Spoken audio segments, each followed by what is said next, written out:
আজ 17ই জুলাই শুক্রবার দেখে নিন আজকের বাছাই করা সব গুরুত্বপূর্ণ খবর। শুরুতেই অল্প কিছু হেডলাইন্স। বাবরি মসজিদ কোনো দিন হবে না, 2029 পর্যন্ত ইস্যু বাঁচিয়ে রাখা হবে, দাবি অধীর চৌধুরীর। সোনাম ওয়াংচুকের অনশনের প্রতি সংহতি জানালেন হুমায়ুন কবির, দ্রুত দাবি মানার আহ্বান। বিমানবন্দরের ভেতরে মসজিদে বন্ধ নামাজ পাঠ, বাংলার 1 কোটি মুসলমানদের বড় প্রতিবাদে নামার ডাক সিদ্দিকুল্লাহর। এছাড়া রয়েছে আরো অনেক খবর। এবার আসছি বিস্তারিত সংবাদে। বহরমপুরের সাংবাদিকদের মুখোমুখি হয়ে অধীর চৌধুরী দাবি করেন, মুর্শিদাবাদে হুমায়ুন কবিরের প্রস্তাবিত বাবরি মসজিদ কোনো দিন হবে না। তার মতে এই বিষয়টিকে আগামী 2029 সালের লোকসভা নির্বাচন পর্যন্ত বাঁচিয়ে রাখা হবে। তিনি আরো বলেন, হুমায়ুন কবির এবং অভিষেক ব্যানার্জি দুজনকেই জিওল মাছের মতো বাঁচিয়ে রাখা হবে, তাদের কিছুই হবে না, অর্থাৎ তাদের বিরুদ্ধে সরকার কোনো কঠোর ব্যবস্থা নেবে না। অধীর চৌধুরী বলেন, অতীতে অনেক নেতা উন্নয়নের স্বার্থে তৃণমূলে যোগ দিয়েছিলেন, আর এখন বিদ্রোহী শিবিরে যাওয়ার নেতারা অভিষেক ব্যানার্জিকে বলির পাঁঠা করছেন। তার দাবি, অভিষেক ব্যানার্জি ও হুমায়ুন কবির দুজনকেই রাজনৈতিক কারণে বাঁচিয়ে রাখা হবে। তিনি আরো দাবি করেন, মসজিদ একটার জায়গায় হাজারটা হতে পারে, কিন্তু বাবরি নামে বা বাবরি নামকে সামনে রেখে কোনো মসজিদ হবে না। তার বক্তব্য, বিজেপি বাবরি মসজিদ ধ্বংস ও রাম মন্দির নির্মাণের রাজনীতির মাধ্যমে ক্ষমতায় এসেছে, তাই বাবরি নামে মসজিদ নির্মাণ হওয়া অসম্ভব। বাবরি মসজিদ কি 2029 লোকসভা ভোটের আগে তৈরি হয়ে যাবে, নাকি এটা নিয়ে রাজনীতি হবে? আপনাদের কি মতামত কমেন্টে জানান। বিমানবন্দরের ভেতরে মসজিদে বন্ধ নামাজ পাঠ, বাংলার 1 কোটি মুসলমানদের বড় প্রতিবাদে নামার ডাক সিদ্দিকুল্লাহর। বিমানবন্দরের ভেতরে থাকা মসজিদে আপাতত সোমবার পর্যন্ত নামাজ পাঠ বন্ধ রাখার সিদ্ধান্তের প্রতিবাদে শুক্রবার বিমানবন্দরের 7 নম্বর গেটে জমায়েতের ডাক দিয়েছেন প্রাক্তন গ্রন্থাগার মন্ত্রী সিদ্দিকুল্লাহ চৌধুরী। তিনি জানান, স্থানীয় বাসিন্দারাই ওই মসজিদে নামাজ পড়বেন এবং রাজ্যের 1 কোটি মুসলমানকে কালো ব্যাজ পরে নামাজে শামিল হওয়ার আহ্বান জানান। একই সঙ্গে তিনি বলেন, কোনো বিক্ষোভ, মাইকিং বা ক্যানভাস হবে না, শুধু আল্লাহর কাছে দোয়া করে চলে আসতে হবে। এই ঘটনাকে কেন্দ্র করে রাজনৈতিক তরজাও শুরু হয়েছে। দমদম উত্তরের বিজেপি বিধায়ক সৌরভ শিকদার বলেন, বাংলায় কোনো জামায়াতি ও শরিয়তি আইন চলবে না। তিনি মুসলমানদের উস্কানিতে পা না দিয়ে আইন মেনে চলার আহ্বান জানান এবং দাবি করেন, নিরাপত্তা ও দেশের প্রশ্নে ধর্ম কখনো বাধা হতে পারে না। অন্যদিকে রাজ্যের মন্ত্রী অগ্নিমিত্রা পালও সিদ্দিকুল্লাহ সমালোচনা করেছেন। এর আগে মুখ্যমন্ত্রী শুভেন্দু অধিকারী স্পষ্ট জানিয়েছিলেন, জাতীয় নিরাপত্তাই সবার আগে। তার বক্তব্য, আন্তর্জাতিক বিমানবন্দরের নিরাপত্তার কারণে এই ব্যবস্থা নেওয়া হয়েছে। ধর্ম পালনে কাউকে বাধা দেওয়া হয়নি, তবে সকলকে আইন মেনে চলতে হবে এবং ভদ্রভাবে নিজের ধর্ম পালন করতে হবে। সোনাম ওয়াংচুকের অনশনের প্রতি সংহতি জানালেন হুমায়ুন কবির, দ্রুত দাবি মানার আহ্বান। দিল্লির যন্তর মন্তরে অনশনরত সোনাম ওয়াংচুকের আন্দোলনের প্রতি পূর্ণ সমর্থন জানালেন হুমায়ুন কবির। এক বিবৃতিতে তিনি বলেন, ভবিষ্যৎ প্রজন্মের সুরক্ষার লড়াইয়ে সোনাম ওয়াংচুক আজ অকুত ভয় যোদ্ধা হিসেবে দেশবাসীর পাশে দাঁড়িয়েছেন। হুমায়ুন কবিরের বক্তব্য, ভারতের তরুণ প্রজন্মের ভবিষ্যতের দাবিতে সোনাম ওয়াংচুক যে অনশন চালিয়ে যাচ্ছেন তা শুধুমাত্র তার ব্যক্তিগত লড়াই নয়, বরং দেশের প্রতিটি ছাত্রছাত্রী ও ভবিষ্যতের নাগরিকের অধিকার রক্ষার আন্দোলন। তিনি বলেন, একজন প্রকৃত দেশপ্রেমিক কিভাবে নিজের আরাম আয়েশ বিসর্জন দিয়ে জনস্বার্থ ও পরিবেশ রক্ষায় লড়াই করতে পারেন, তার জীবন্ত উদাহরণ সোনাম ওয়াংচুক। ছাত্রদের স্বপ্ন ও ভবিষ্যৎ যে অনিশ্চয়তার মুখে দাঁড়িয়ে রয়েছে, তার বিরুদ্ধে এই আন্দোলন দেশের বিবেককে নাড়া দিয়েছে বলেও মন্তব্য করেন তিনি। বিবৃতিতে হুমায়ুন কবির জানান, তিনি এবং তার দল সোনাম ওয়াংচুকের এই আন্দোলনের সঙ্গে পূর্ণ সংহতি প্রকাশ করছে। তার সঙ্গে একই সাথে তিনি সরকারের কাছে আবেদন জানান, দেরি না করে সোনাম ওয়াংচুকের দাবিগুলো গুরুত্ব সহকারে বিবেচনা করে দ্রুত সমস্যার সমাধানের উদ্যোগ নেওয়া হোক। পাশাপাশি অনশনরত সোনাম ওয়াংচুকের দ্রুত সুস্থতা ও তার আন্দোলনের সফলতা কামনা করে হুমায়ুন কবির বলেন, ছাত্রদের ভবিষ্যৎই দেশের ভিত্তি, সেই ভিত্তি রক্ষার লড়াইয়ে তারা সোনাম ওয়াংচুকের পাশে রয়েছেন। শেষে তিনি বলেন, জয় হোক সত্যের, জয় হোক ন্যায়ের। বাংলা পলিটিক্সের সমস্ত খবর প্রতিদিন সকালে দেখতে সাবস্ক্রাইব করুন আমাদের বি পলিটিক্স চ্যানেলটি, আর একটা লাইক করার অনুরোধ রইল। আপনার একটা লাইক আমাদের কাজ করার উৎসাহ অনেকটাই বাড়িয়ে দেয়। যাদের যাওয়ার 21শে জুলাইয়ের আগেই চলে যান, দলত্যাগীদের করা বার্তা মমতার। 21শে জুলাইয়ের কর্মসূচির আগে দলত্যাগীদের করা বার্তা দিলেন মমতা বন্দ্যোপাধ্যায়।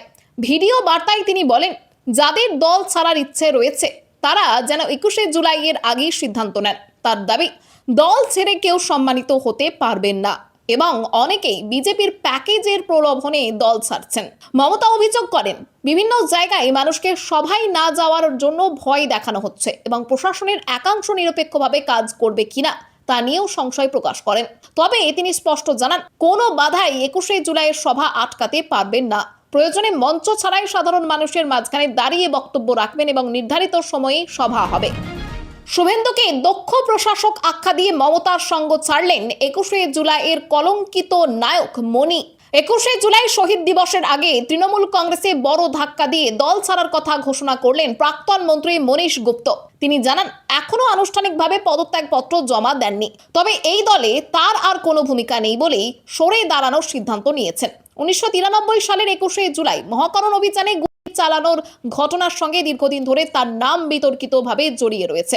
2011 সালে মমতা বন্দ্যোপাধ্যায় তাকে তৃণমূলে এনে বিধায়ক ও পরে মন্ত্রী করেছিলেন। সাম্প্রতিক দলীয় ভাঙনের আবহে কাকলি ঘোষ দস্তিদারও প্রশ্ন তোলেন, কেন তাকে দলের জায়গা দেওয়া হয়েছিল এবং তার বিরুদ্ধে নতুন করে তদন্তের দাবিও ওঠে।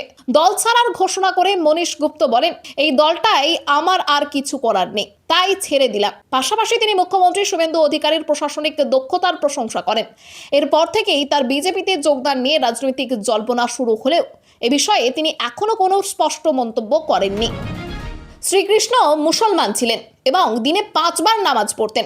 মৌলানা জার্জিস আনসারীর বিতর্কিত মন্তব্য বিতর্কের সৃষ্টি করেছে।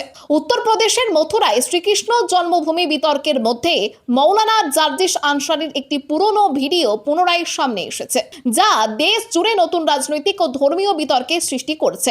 এই ভাষণে তিনি দাবি করেন, ভগবান শ্রীকৃষ্ণ ধর্মমতে একজন মুসলিম ছিলেন এবং দিনে 5 বার নামাজ পড়তেন। তিনি ভগবত গীতার একটি শ্লোক উদ্ধৃত করে বলেন, ভগবান কৃষ্ণের উপাসনার নির্দেশ ইসলামের প্রার্থনার পদ্ধতির অনুরূপ। তার আরও দাবি, হিন্দুরা নিজেদের ধর্মগ্রন্থ সঠিকভাবে পড়লে ইসলামকে উপলব্ধি করতে পারত এবং রাম ও কৃষ্ণ সম্পর্কিত গ্রন্থগুলো ইসলামের সার্বজনীন গুরুত্ব তুলে ধরে। তবে ধর্মীয় শাস্ত্র বিশেষজ্ঞরা এই ব্যাখ্যাকে সম্পূর্ণ ভুল বলে দাবি করেছেন। তাদের মতে উদ্ধৃত শ্লোকটি যোগ, ধ্যান ও মননশীল একাগ্রতার কথা বলে, যার সঙ্গে ইসলামের প্রার্থনা বা নামাজের কোনো সম্পর্ক নেই। এটি বিভ্রান্তি ছড়ানোর প্রচেষ্টা বলেও মত তাদের। মৌলানার বক্তব্যের পর হিন্দু সংগঠনগুলি তীব্র ক্ষোভ প্রকাশ করছে। তাদের দাবি, এই ধরনের মন্তব্য ধর্মীয় অনুভূতিতে আঘাত করে এবং সমাজে ঘৃণা ছড়ায়। তারা মৌলানা জার্জিস আনসারীর অবিলম্বে গ্রেপ্তার এবং তার বিরুদ্ধে কঠোর আইনি ব্যবস্থা নেওয়ার দাবি জানিয়েছে। সনাতনের উত্থানেই বদ্ধপরিকর সরকার। মায়াপুর থেকে বড় বার্তা দিলীপের। রথযাত্রা উপলক্ষে নদিয়ার মায়াপুর ইস্কনে উপস্থিত হয়ে রথের রশিতে টান দেন এবং বিভিন্ন ধর্মীয় আচার অনুষ্ঠানে অংশ নেন রাজ্যের পঞ্চায়েত মন্ত্রী দিলীপ ঘোষ। অনুষ্ঠানের পর তিনি বলেন, প্রতি বছরের মতো এবারও ভগবান জগন্নাথের রথযাত্রা উপলক্ষে বিশেষ অনুষ্ঠানের আয়োজন করা হয়েছে এবং ইস্কনের আমন্ত্রণে তিনি উদ্বোধনী অনুষ্ঠানে যোগ দিয়েছেন। দিলীপ ঘোষ জানান, রাজ্যের ঐতিহ্যবাহী রথযাত্রা উৎসবগুলিকে উৎসাহ দিতে সরকারের প্রতিটি রথযাত্রা কমিটিকে 5 লক্ষ টাকা করে অনুদান দিয়েছে। তার বক্তব্য, বাংলার সনাতন ধর্ম ও সংস্কৃতির বিকাশ ও প্রসারে সরকার বদ্ধপরিকর। পাশাপাশি ভারতীয় সংস্কৃতি ও ঐতিহ্য সংরক্ষণের লক্ষ্যেও বিভিন্ন উদ্যোগ নেওয়া হচ্ছে বলে জানান তিনি। মায়াপুরের গুরুত্ব তুলে ধরে মন্ত্রী বলেন, ইস্কন বিশ্বের বিভিন্ন দেশে সনাতন দর্শন ও ভক্তি আন্দোলনের বার্তা পৌঁছে দিচ্ছে। তার মতে ভগবান জগন্নাথের রথযাত্রা মানুষের মধ্যে ভক্তি, সম্প্রীতি ও সাংস্কৃতিক চেতনাকে আরও সুদৃঢ় করে। কোন পথে কোয়েল? রাজ্যসভার সাংসদ পদ ছাড়তেই প্রতিক্রিয়া দিলেন শ্রমিক ভট্টাচার্য। তৃণমূলের রাজ্যসভার সাংসদ পদ থেকে কোয়েল মল্লিকের ইস্তফাকে ঘিরে রাজনৈতিক মহলে জোর চর্চা শুরু হয়েছে। বিদেশ থেকে ফেরার পর বৃহস্পতিবার তিনি রাজ্যসভার চেয়ারম্যান সিপি রাধাকৃষ্ণনের সঙ্গে দেখা করে ইস্তফা দেন। একই দিনে তিনি মোদী সরকারের মন্ত্রী ও বিজেপির কেন্দ্রীয় পর্যবেক্ষক ভূপেন্দ্র যাদবের সঙ্গেও সাক্ষাৎ করেন। এরপর থেকেই তার বিজেপিতে যোগদানের সম্ভাবনা নিয়ে জল্পনা শুরু হয়েছে। এই ইস্তফার পর তৃণমূলের রাজ্যসভার সদস্য সংখ্যা 13 থেকে কমে 9-এ নেমে এসেছে। সুখেন্দু শেখর রায়, সুস্মিতা দেব এবং প্রকাশ চিকবরাইকের পর কোয়েল মল্লিকও দল ছাড়াই 21শে জুলাইয়ের আগে তৃণমূলের ভাঙন আরও তীব্র হয়েছে বলে রাজনৈতিক মহলের একাংশের মত। এদিকে বিজেপি নেতা শ্রমিক ভট্টাচার্য কটাক্ষ করে বলেন, কোয়েল মল্লিক নিজেই বলছেন তিনি রাজনীতি করেননি। তার দাবি, তৃণমূলের ছত্রছায়ায় কেউ থাকতে চাইছে না এবং তৃণমূল নির্মূল। তিনি আরও বলেন, রাষ্ট্রবিজ্ঞান, প্রকৃতি ও সমাজের নিয়ম মেনে তৃণমূল টিকে থাকতে পারে না। একই সঙ্গে তিনি মন্তব্য করেন, তৃণমূল ছেড়ে অন্য দলে যাওয়া নেতাদেরও মানুষ ভালোভাবে নিচ্ছে না। দলের পার্টি অফিস বিজেপির হাতে তুলে দিয়ে তৃণমূল নেতা বললেন, আমি মমতার সঙ্গেই আছি। হুগলির গোঘাটের কাঁঠালির পচাখালী এলাকায় তৃণমূলের বর্ষিয়ান নেতা মনোরঞ্জন পাল স্বেচ্ছায় তৃণমূলের পার্টি অফিস বিজেপির হাতে তুলে দেন। এরপর বিজেপি কর্মীরা পার্টি অফিসটি গেরুয়া রঙে রাঙিয়ে দেন। 1998 থেকে 2016 সাল পর্যন্ত মনোরঞ্জন পাল গোঘাট 1 নম্বর ব্লকে তৃণমূল ব্লক সভাপতি ছিলেন। পরে তাকে সরিয়ে দেওয়ার পর তিনি পচাখালীতে একটি পার্টি অফিস তৈরি করে দলীয় কাজকর্ম চালাতেন। রাজ্যে বিজেপি ক্ষমতায় আসার পর তিনি অফিসটি বিজেপির হাতে তুলে দেন। মনোরঞ্জন পাল জানান, তিনি মমতা বন্দ্যোপাধ্যায়কে শ্রদ্ধা করেন এবং তার সঙ্গেই রয়েছেন। তবে তিনি বলেন, তিনি অভিষেক বন্দ্যোপাধ্যায়ের সঙ্গে নন, উন্নয়নের সঙ্গেই থাকতে চান। অন্যদিকে আরামবাগ সাংগঠনিক জেলা বিজেপির সভাপতি সুশান্ত বেরা বলেন, তৃণমূলের সময় মনোরঞ্জন পালকে গুরুত্ব দেওয়া হয়নি। তার দাবি, মনোরঞ্জন পাল বিজেপির সঙ্গে যোগাযোগ রেখেছিলেন এবং বিজেপির কোনো পার্টি অফিস দখল করার প্রয়োজন নেই। মমতার সঙ্গ ছেড়ে এবার ঋতব্রতদের দলে রাজারহাটের প্রাক্তন বিধায়ক তাপস চট্টোপাধ্যায়। রাজ্যসভার সাংসদ পদ থেকে কোয়েল মল্লিকের ইস্তফার পর মমতা বন্দ্যোপাধ্যায় বলেন, যারা দল ছাড়তে চান 21 জুলাইয়ের আগে চলে যান। এর কিছুক্ষণের মধ্যেই রাজারহাট নিউ টাউনের প্রাক্তন বিধায়ক তাপস চট্টোপাধ্যায় তৃণমূলের সঙ্গে সম্পর্ক ছেদের ইঙ্গিত দেন। তিনি জানান, সব কথা এখনই বলবেন না, সময় হলেই সবাই জানতে পারবেন। সূত্রের খবর, তিনি শীঘ্রই ঋতব্রত বন্দ্যোপাধ্যায়ের শিবিরে যোগ দিতে পারেন। বাম আমলের সুভাষ চক্রবর্তীর ঘনিষ্ঠ তাপস চট্টোপাধ্যায় রাজ্যে পালা বদলের পর তৃণমূলে যোগ দেন এবং পরে অভিষেক বন্দ্যোপাধ্যায়ের ঘনিষ্ঠ হয়ে ওঠেন। 2021 সালে রাজারহাট নিউ টাউন কেন্দ্র থেকে তৃণমূলের হয়ে জয়ী হন। সদ্য সমাপ্ত ভোটে তিনি তৃণমূলের প্রার্থী হলেও বিজেপির পীযূষ কনোরিয়ার কাছে 316 ভোটে পরাজিত হন। সেই সময় মমতা বন্দ্যোপাধ্যায় গণনায় কারচুপির অভিযোগ তুলে দাবি করেছিলেন তাপসই জিতেছিলেন। পরবর্তীতে তাকে বারাসাত সাংগঠনিক জেলা সভাপতির দায়িত্বও দেওয়া হয়। সম্প্রতি দেবরাজ চক্রবর্তী গ্রেপ্তার হওয়ার পর বিজেপি বিধায়ক তরুণজ্যোতি তিওয়ারি তাপসকে নিশানা করেন। সূত্রের খবর, দেবরাজের মতো জেলে যেতে না হওয়ার আশঙ্কা থেকেই তিনি শিবির বদলের সিদ্ধান্ত নিয়েছেন। কালীঘাট তৃণমূল ছাড়ার পর তাকে ঋতব্রত শিবির রাজারহাটের প্রাক্তন বারাসাত সাংগঠনিক জেলা সভাপতি পদ দিতে পারে বলেও জল্পনা চলছে।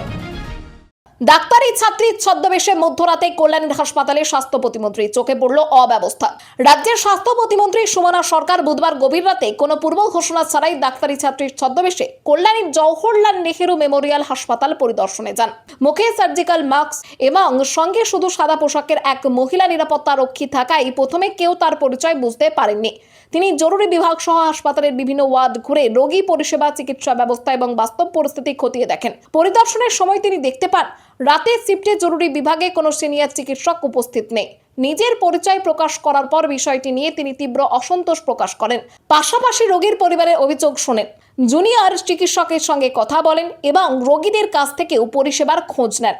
হাসপাতালের পরিচ্ছন্নতা নিয়েও ক্ষোভ প্রকাশ করে সুমনা সরকার বলেন, প্রায় সর্বত্র নোংরা পরিবেশ এবং বিভিন্ন জায়গায় কুকুর বেড়ালের অবাধ বিচরণ দেখা গেছে, যা অত্যন্ত উদ্বেগজনক। তিনি জানান, হাসপাতালের সার্বিক পরিস্থিতির কথা রাজ্যের স্বাস্থ্যমন্ত্রী শারদত্ত মুখোপাধ্যায় এবং মুখ্যমন্ত্রী শুভেন্দু অধিকারীকে জানাবেন। সাংবাদিকদের তিনি বলেন, রাতের হাসপাতালে সিনিয়র চিকিৎসকদের অনুপস্থিতি নিয়ে দীর্ঘদিনের অভিযোগের সত্যতা যাচাই করতে তিনি আকস্মিকভাবে পরিদর্শনে এসেছিলেন। তার এই পরিদর্শনের পর হাসপাতালের প্রশাসনিক মহলে ব্যাপক চাঞ্চল্যের সৃষ্টি হয়েছে। বুদ্ধদেবের বাড়ির নিরাপত্তা জোরদার করল শুভেন্দু সরকার। রাজ্যের প্রাক্তন মুখ্যমন্ত্রী বুদ্ধদেব ভট্টাচার্যের পাম অ্যাভিনিউয়ের বাড়ির নিরাপত্তা বাড়িয়েছে শুভেন্দু অধিকারীর সরকার। 2024 সালের 8ই আগস্ট বুদ্ধদেব ভট্টাচার্যের মৃত্যুর পর থেকে তার বাড়িতে 3 জন নিরাপত্তা রক্ষী মোতায়েন থাকলেও 2026 সালে বিধানসভা নির্বাচনের সময় সেই সংখ্যা কমিয়ে 2 করা হয়েছিল। ফলে রাতে বাড়ির নিরাপত্তার জন্য কোনো রক্ষী থাকতো না। বুদ্ধদেব ভট্টাচার্যের স্ত্রী মীরা ভট্টাচার্যের নিরাপত্তার বিষয়টি বিবেচনা করে সিপিএম এর পক্ষ থেকে সরকারের দৃষ্টি আকর্ষণ করা হয়। দলের রাজ্য সম্পাদক মোহাম্মদ সেলিম প্রশাসনের কাছে আবেদন জানান। সেই আবেদন মেনে বুধবার থেকে আবার বুদ্ধদেবের বাড়ির সামনে 3 জন নিরাপত্তা রক্ষী মোতায়েন করা হয়েছে। মোহাম্মদ সেলিম জানান, প্রশাসনের পক্ষ থেকে তাকে জানানো হয়েছে আগের মতোই সকাল থেকে রাত পর্যন্ত 3 জন নিরাপত্তা রক্ষী থাকবেন। উল্লেখ্য, এই নিরাপত্তা রক্ষীরা মীরা ভট্টাচার্যের ব্যক্তিগত নিরাপত্তার সঙ্গে থাকেন না। তারা শুধুমাত্র রাজ্যের প্রাক্তন মুখ্যমন্ত্রীর বাড়ির নিরাপত্তার দায়িত্ব পালন করেন। খবর আজকের মতো এখানেই শেষ। আবার আসছি আগামী